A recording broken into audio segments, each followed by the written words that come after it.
Olá! Hoje a gente vai mergulhar num tema que é uau, profundo e fascinante. A nossa relação com o tempo e as diferentes maneiras como as tradições tentaram explicar essa coisa toda. E tudo começa com uma pergunta. Uma pergunta que, olha, tirou o sono de muitos pensadores ao longo dos séculos e que foi imortalizada por Santo Agostinho. Agostinho resumiu o paradoxo de uma forma simplesmente perfeita. A gente sente o tempo, a gente vive no tempo, mas na hora que alguém pede para a gente definir, a coisa complica, ele simplesmente escapa. Então, o ponto central é entender o problema que Agostinho encarou. Como é que a gente pode medir algo que, quando a gente para pensar, parece nem existir de verdade? Esse aqui é o dilema filosófico clássico, que dá quase um nó na cabeça. Pensa só, o passado já foi, acabou. O futuro ainda não chegou, não existe. E o presente? Bom, o presente é só aquele instante minúsculo que, no momento em que a gente percebe, já virou passado. Para tentar resolver esse quebra-cabeça, várias fontes, tanto teológicas quanto filosóficas, propõem uma ideia bem radical. E se existissem duas maneiras totalmente diferentes de enxergar o tempo? E é aqui que a coisa fica muito interessante. Olha só esse contraste. De um lado tem o nosso tempo, o tempo humano. Ele é uma linha reta, sequencial, com começo, meio e fim. Mas do outro lado tem o tempo de Deus, a eternidade. E aí a lógica é outra. Não é uma linha, é um ponto onde tudo acontece ao mesmo tempo. Passado, presente e futuro, tudo num único e eterno agora. Esse texto antigo, lá do Salmo 90, ilustra essa perspectiva divina de uma forma muito poderosa. Imagina só, 1000 anos. 1000 anos inteiros parecendo tão breves quanto o dia de ontem, que já passou. Ok, mas se o tempo lá fora é tão fugaz, tão escorregadio, onde é que a nossa experiência com ele realmente acontece? Bom, Agostinho teve uma ideia revolucionária sobre isso. Ele chamou esse conceito de distensio animi, que a gente pode traduzir como uma distensão ou um alongamento da alma. A teoria dele é que o tempo não é uma coisa externa, objetiva, não. O tempo é um fenômeno psicológico, uma experiência subjetiva que é medida dentro da nossa própria mente. E ele explica isso de um jeito brilhante, com a ideia de um triplo presente.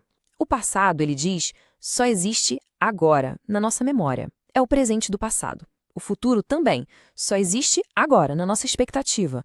É o presente do futuro. E ambos, tanto a memória quanto a expectativa, são medidos no único tempo real que temos, o agora, a nossa percepção direta.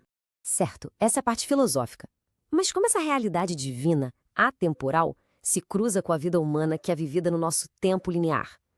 Vamos analisar uma narrativa que mostra exatamente esse encontro.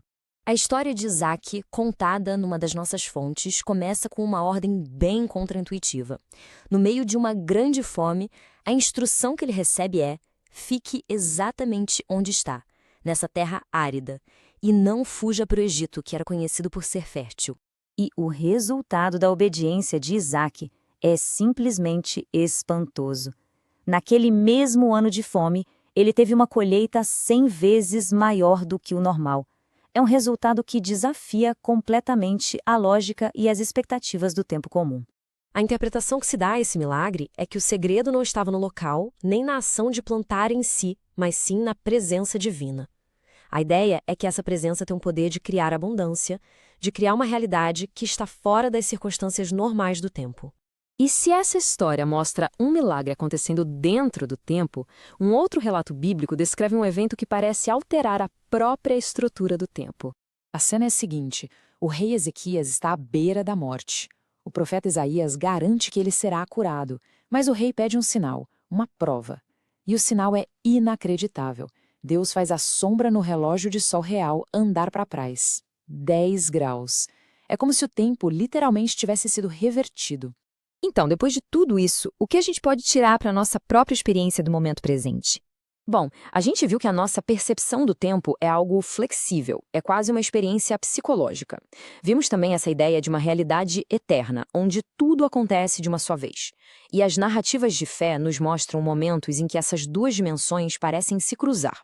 No fim das contas, a nossa experiência do tempo está toda conectada com a memória, a percepção e a expectativa.